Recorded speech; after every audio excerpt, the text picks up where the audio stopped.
நண்பர்களே, ஒரு விஷயம் இமேஜின் பண்ணி பாருங்க. நீங்க ஒரு நாள் இரவு தூங்குறீங்க. அடுத்த நாள் காலை, நீங்க மனிதன் இல்ல, ஒரு பூச்சா மாறி இருந்தீங்கன்னா, நீங்க எப்படி ஃபீல் பண்ணுவீங்க? உங்க குடும்பத்துல இருக்கிறவங்கள எப்படி பார்ப்பாங்க? உங்களுடைய பதிலை கதைக்குள்ள போறதுக்கு முன்னாடி கமெண்ட் பண்ணுங்க. வாங்க கதைக்குள் போகலாம். ஒரு நகரத்தில் கிரேக்கர் என்ற ஒரு இளைஞன் இருந்தான். அவன் வாழ்க்கை ஒரு நார்மலான மிடில் கிளாஸ் வாழ்க்கை தான். காலை எழுந்து வேலைக்கு போகணும். மாலை வீடு திரும்பணும். அவன் ஒரு டிராவலிங் சேல்ஸ்மேன். அதாவது நகரம் நகரமா சுத்தி பொருட்கள் விற்கும் வேலை. ரொம்ப கஷ்டமான வேலை தினந்தோறும். அவனோட குடும்பத்துல இருக்கிற எல்லா ரெஸ்பான்சிபிலிட்டி அவன் கிட்ட தான் இருக்கு. அவன் குடும்பத்துக்காக வேலைக்கு போய்த்தான் அவங்க அம்மா, அவங்க அப்பா, அவங்க தங்கச்சி கிரேட்டே இவன் தான் எல்லாத்தையும் பார்த்துக்கணும். அவன் சம்பாதிக்கிற பணத்தால தான் அந்த வீடு ஓடுது. அதனால கிரேக்கர் வாழ்க்கை முழுக்க வேலை, பொறுப்பு, ஸ்ட்ரெஸ்ஸா போய்கிட்டே இருக்கு. இப்ப நம்மளே நினைச்சு பாருங்க. பல நேரம் நம்ம வாழ்க்கையும் அப்படித்தான் இல்லையா? நமக்கு பிடிச்சது என்னன்னு கூட யோசிக்க நேரம் கிடைக்காது. அப்படித்தான் கிரேகர் வாழ்க்கையும் போய்கிட்டே இருந்தது. ஒரு நாள் காலை, கிரேகர் வழக்கம் போல தூக்கத்திலிருந்து எழுந்துக்கலாம் நினைக்கும் போது, அவன் படுக்கையிலிருந்து திரும்ப முயற்சி பண்ணான். ஆனா உடம்பு சரியா மூவ் பண்ண முடியல. என்னடா இது என்று அவன் உள்ளுக்குள் யோசிச்சுக்கிட்டே, அவன் கொஞ்சம் கீழே பார்த்தான். பார்த்ததும் ரொம்ப ஷாக் ஆயிட்டான். அவன் உடம்பு மனித உடம்பு போல இல்லாமல், அவன் வயிறு ஒரு கடினமான ஓடு மாதிரி இருந்தது. அவன் கால்கள் மனித கால்கள் போல இல்லாம, நிறைய சின்ன சின்ன கால்களாய் இருந்தது. அவை எல்லாம் கட்டுப்பாடு இல்லாமல் அசைந்து கொண்டிருந்தது. அவன் மெதுவா புரிஞ்சுக்கிட்டான். அவன் ஏதோ ஒரு பெரிய பூச்சி மாதிரி இருக்கிறோம். நம்பலா இருந்தா என்ன பண்ணியிருப்போம்? ரொம்ப பயந்துட்டு என்ன பண்றதுனே தெரியாம, ரொம்ப கன்ஃபியூஷனான ஒரு ஸ்டேஜ்ல இருப்போம். ஆனா கிரேக்கர் ஃபர்ஸ்ட் யோசிச்சது வேற விஷயம். ஐயோ! வேலைக்கு லேட் ஆகுதே! அதுதான். அவன் வாழ்க்கை அந்த அளவுக்கு வேலைக்குள் சிக்கி இருந்தது. அவன் படுக்கையிலிருந்து எழ முயற்சி செய்தான். ஆனா அது அவனுக்கு ரொம்ப கஷ்டமா இருந்தது. அவன் உடம்பு முழுக்க புதிய உடம்பா இருந்துச்சு. அவன் திரும்ப முயற்சி பண்ணான். அவன் சின்ன சின்ன கால்கள் எல்லாம் குலுங்கின. பலமுறை முயற்சி செஞ்சான். ஆனா அவனால முடியல. நேரம் போய்க்கொண்டே இருந்தது. அவன் ட்ரெயின் நேரம் ஆல்மோஸ்ட் போய்விட்டது. அந்த நேரத்தில் கதவு வெளியே இருந்து அவன் அம்மா குரல் கேட்டது. கிரேக்கர், இன்னும் எழலையா? உனக்கு ட்ரெயினுக்கு டைம் ஆகுது. கிரேகர் பதில் சொல்ல முயற்சி பண்ணான். ஆமா, எழுந்துட்டேன். பேசுறதுக்கே ரொம்ப சிரமப்பட்டு தான் பேசினான். ஏன்னா அவன் பேசும்போது ஒரு விசித்திரமான சத்தமும் வெளியே வருது. அம்மாவுக்கு கொஞ்சம் சந்தேகம் வந்தது. உனக்கு உடம்பு சரியில்லையா கிரேகர்? அப்பாவும் கதவு திறக்க முயற்சி செய்தார்.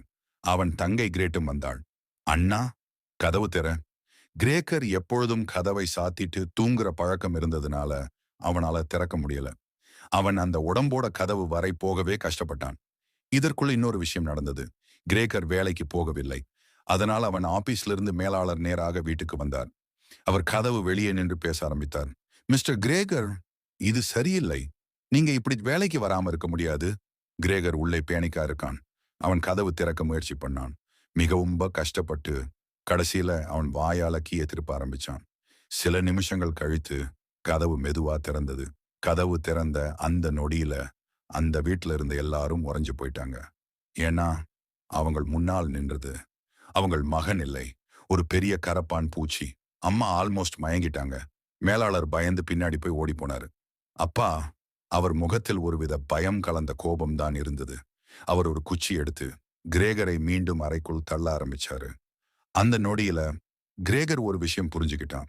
நேத்து வரை அவன் இந்த வீட்டோட ஹீரோ. இன்னைக்கு அவன் ஒரு அருவருப்பான பூச்சி. அந்த நாள் அப்புறம் கிரேகர் வாழ்க்கை முழுக்க மாறி போயிடுச்சு. அவன் வெளியே போக முடியாது. அவன் வேலைக்கு போக முடியாது. அவன் குடும்பத்தோட கூட உட்கார்ந்து பேச முடியாது. அவன் இருந்தது அவன் அறைக்குள்ள மட்டும். அந்த வீட்டுல இருக்கிற எல்லாருக்கும் இது ஒரு பெரிய அதிர்ச்சி தான். முதல்ல யாருக்கும் என்ன செய்யணும்னு தெரியல. ஆனா ஒரு விஷயம் மட்டும் நடந்தது. கிரேகரோட தங்கை கிரேட்டே, அவள்தான் மெதுவா அவனை கவனிக்க ஆரம்பிச்சா. முதல்ல அவளுக்கும் பயம்தான். யாருக்காவது திடீர்னு தன் அண்ணன் ஒரு கரப்பான் பூச்சி ஆகியிருந்தா பயமா இருக்காதா? ஆனா மெதுவா அவளன் தைரியம் எடுத்துக்கிட்டா. ஒரு நாள் காலை அவள் கதவை கொஞ்சம் திறந்து உள்ள வந்தா. அவள் கையில ஒரு தட்டு. அதுல கொஞ்சம் உணவு, பால், ரொட்டி, முன்னாடி கிரேக்கருக்கு பிடிச்ச ஃபுட். அவள் அந்த தட்டைய மெதுவா தரையில வச்சா. அதுக்கப்புறம் அவள் வெளியே போயிட்டா. கிரேக்கர் கொஞ்ச நேரம் அங்கேயே இருந்தான். அவனுக்கும் என்ன ரியாக்ஷன் கொடுக்கணும்னு தெரியல. ஆனா கொஞ்ச நேரம் கழித்து அவன் அந்த உணவுக்கு அருகே போனான். அவன் அதை சாப்பிடலாம் நினைக்கும் போது சாப்பிட முடியல. முன்னாடி அவனுக்கு பிடிச்ச ஃபுட் இப்போ அவனுக்கு பிடிக்கவே இல்லை. அவன் கொஞ்சம் பின்னாடி போயிட்டான். அடுத்த நாள் கிரேட்டே வேற மாதிரி ஃபுட் கொண்டு வந்தான். கொஞ்சம் பழைய காய்கறி, கொஞ்சம் பழுதுபட்ட உணவு, லெஃப்ட் ஓவர் மாதிரி இருந்தது. இந்த தடவை கிரேகர் அதை சாப்பிட ஆரம்பிச்சான். அதுதான் அவனுக்கு பிடிச்சது. அந்த நேரத்துல அவனுக்கு ஒரு உண்மை புரிஞ்சது. அவன் உடம்பு மட்டும் இல்ல, அவன் வாழ்க்கையும் மாறிக்கிட்டு இருந்தது. நாள்கள் மெதுவா போய்கிட்டே இருந்தது. கிரேக்கர் அவன் அறையிலேயே இருந்தான். அவன் சுவர்ல ஏற ஆரம்பிச்சான். மேலே சீலிங்ல கூட நடக்க ஆரம்பிச்சான். அது அவனுக்கு ஒரு விதமான ஃப்ரீடம் மாதிரி இருந்தது. முன்னாடி மனிதனா இருந்தபோது அவனுக்கு கிடைக்காத ஃப்ரீடம் இப்போ ஒரு பூச்சியாக இருந்தபோது கிடைச்சது. இது கொஞ்சம் முரண்தானே. இந்த நேரத்தில் வீட்டுல இன்னொரு சேஞ்ச் நடந்தது. முன்னாடி அந்த குடும்பம் முழுக்க கிரேகர் சம்பாதிக்கும் பணத்துல தான் வாழ்ந்தது. ஆனா இப்போ அவன் வேலைக்கு போக முடியாதுன்னு தெரிஞ்சதும் அப்பா மீண்டும் வேலைக்கு போக ஆரம்பிச்சார். அம்மா வீட்டுல இருந்து தையல் வேலை செய்ய ஆரம்பிச்சாங்க. கிரேட்டே கூட ஒரு கடையில வேலை பார்க்க ஆரம்பிச்சா. அந்த வீட்டுல எல்லாரும் வேலை செய்ய ஆரம்பிச்சாங்க. கிரேகர் அவன் அறையிலிருந்து இதையெல்லாம் கவனிச்சான். அவன் உள்ளுக்குள் ஒரு விஷயம் யோசிச்சான். நான் இல்லாமலேயே இவர்கள் வாழ்க்கை நடக்குது. அந்த யோசனை அவனுக்கு கொஞ்சம் வலியாக இருந்தது. ஆனா அதே நேரத்துல கொஞ்சம் நிம்மதியும் இருந்தது. ஏன்னா முன்னாடி எல்லா பொறுப்பும் அவன் மேல்தான் இருந்தது. ஆனா இன்னொரு விஷயம் மெதுவா நடக்க ஆரம்பிச்சது. அந்த வீட்ல கிரேகரை பத்தி பேசும்போது அவன்னு சொல்லவே சொல்றதை விட அதுன்னு தான் சொல்ல ஆரம்பிச்சாங்க. அவன் ஒரு மனிதன் என்ற நினைவு மெதுவா மறைந்து கொண்டிருந்தது. அவன் இப்போ அந்த வீட்டுக்கு ஒரு சுமை, ஒரு பிரச்சனையாக மாறிட்டான். ஒரு நாள் கிரேட்டே ஒரு முடிவு எடுத்தா. அவனுக்கு சுவர்ல ஏறணும்னா ரூம்ல இருக்கும் ஃபர்னிச்சர் ரிமூவ் பண்ணலாம்னு நினைச்சா. அதனால அவள் அம்மாவோட சேர்ந்து அறையில் இருந்த ஃபர்னிச்சர் எல்லாம் வெளியே எடுக்க ஆரம்பிச்சாங்க. கிரேகர் அந்த சீன் பார்த்தான். அவன் இதெல்லாம் தேடியும் பார்த்த உடனே ஒரு பதட்டம் வந்துருச்சு. ஏன்னா அந்த ஃபர்னிச்சர் எல்லாம் அவன் மனித வாழ்க்கையின் நினைவுகள்.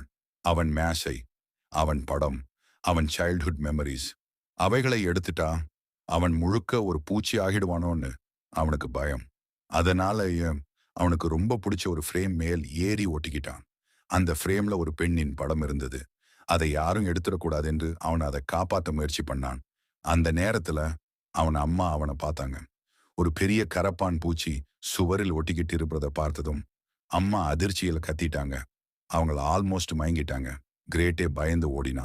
அந்த சத்தம் கேட்டு அப்பா வீட்டுக்கு வந்தார். அவர் கிரேகரை பார்த்ததும் ரொம்ப கோவமா ஆனார். அவர் தரையில இருந்த ஆப்பிள்ஸ் எடுத்து அதை கிரேக்கர் மேல் எரிய ஆரம்பிச்சாரு. ஒரு ஆப்பிள் நேராக கிரேக்கர் உடம்பில் பட்டது. அது அவன் உடம்பில் ஸ்டக் ஆகிவிட்டது.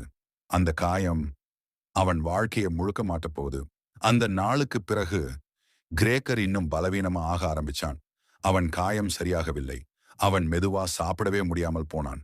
அவன் மெதுவா அமைதியாகி கொண்டே இருந்தான். அவன் வாழ்க்கை மெல்ல மெல்ல அணைந்து கொண்டிருந்தது. நாள்கள் கடந்து போயிட்டே இருந்தது. ஆனா கிரேகர் முன்போல இல்ல. முன்னாடி அவன் ரூம் முழுக்க சுத்தி திரியுவான். சுவர்ல ஏறுவான். சீலிங்ல கூட நடப்பான். ஆனா இப்போ அவன் அதிக நேரம் அமைதியா ஒரே இடத்துல படுத்துக்கிட்டே இருப்பான். சாப்பிடவும் அவனுக்கு மனசு வரலை. உடம்பு வலிக்கும். மனம் இன்னும் அதிகமா வலிக்கும். இந்த நேரத்துல அந்த வீட்டில இன்னொரு பெரிய சேஞ்ச் நடந்தது. அந்த குடும்பத்துக்கு பணம் தேவைப்பட்டது. அதனால அவங்க வீட்டுல சில ரூமுகளை மற்றவங்களுக்கு ரெண்ட்டுக்கு கொடுத்தாங்க. 3 ஆண்கள் அந்த வீட்டில் குடியிருக்க வந்தாங்க. அவங்க ரொம்ப ஸ்ட்ரிக்ட். அவங்களுக்கு கிளீன் ஹவுஸ் வேணும், டிசிப்ளின் வேணும். அதனால அந்த வீட்டில எல்லாரும் அவர்களுக்காக கவனமாக இருக்க ஆரம்பிச்சாங்க. கிரேக்கர் இருந்த ரூம் மட்டும் எப்போதும் மூடியே இருக்கும். அந்த வீட்டுல இருக்கும் ஒரு ரகசியம் மாதிரி. ஒரு நாள் மாலை அந்த 3 பேர் ஹால்ல உட்கார்ந்து இருந்தாங்க. அந்த நேரத்துல கிரேட்டே வயலின் வாசிக்க ஆரம்பிச்சா. அவளுக்கு மியூசிக் ரொம்ப பிடிக்கும். அவள் வயலின் வாசிக்கும் போது அந்த வீட்டுல ஒரு அமைதி வந்தது. அந்த மியூசிக் மெதுவா கிரேகர் ரூமுக்குள் வந்தது. கிரேகர் அந்த சவுண்ட் கேட்டான். அவன் மெதுவா எழுந்து அந்த மியூசிக் கேட்க ஆரம்பிச்சான். அந்த நொடியில அவன் ஒரு விஷயம் ஃபீல் பண்ணான். எவ்வளவு நாள் ஆனாலும் அவனை உள்ள இன்னும் ஒரு மனிதனா தான் இருக்கிறான். அந்த மியூசிக் அவனை வெளியே வர தூண்டியது. அவன் மெதுவா கதவு அருகே வந்தான். அப்புறம் அவன் மெதுவா ஹாலுக்கு வெளியே வந்தான்.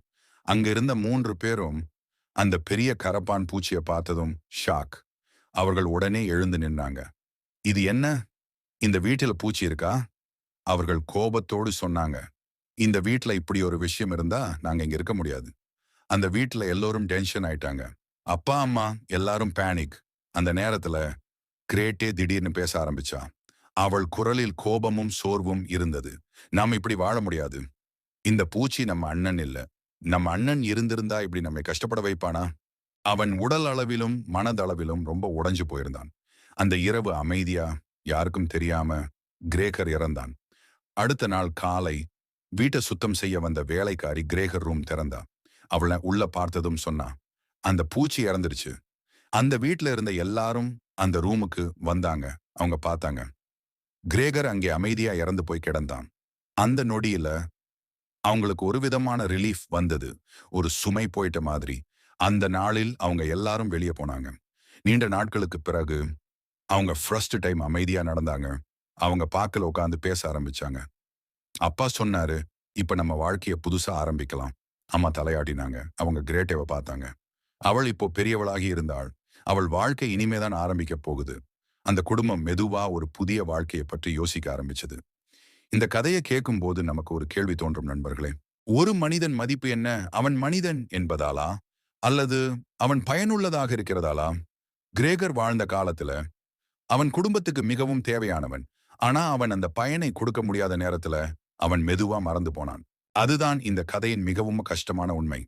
அதனால்தான் பிரான்ஸ் காஃப்கா எழுதிய இந்த உருமாற்றம் என்ற கதை உலக இலக்கியத்தில் மிகவும் பவர்ஃபுல் கதைகளில் ஒன்றாக பேசப்படுகிறது. ஒரு பூச்சி கதையாக இல்ல, ஒரு மனித வாழ்க்கையின் தனிமையை காட்டும் கதை. ஒரு மனிதன் எப்படி மெதுவா மறந்து போகிறான் என்பதை சொல்லும் கதை. இந்த கதையை பத்தி உங்களுக்கு என்ன தோணுகுது? உங்க கருத்தை கமெண்ட்ல சொல்லுங்க. இந்த மாதிரி இன்னும் ஆழமான கதைகளை கேட்கணும்னா உறக்கச் சொல் சேனலை சப்ஸ்கிரைப் பண்ண மறக்காதீங்க. நன்றி நண்பர்களே.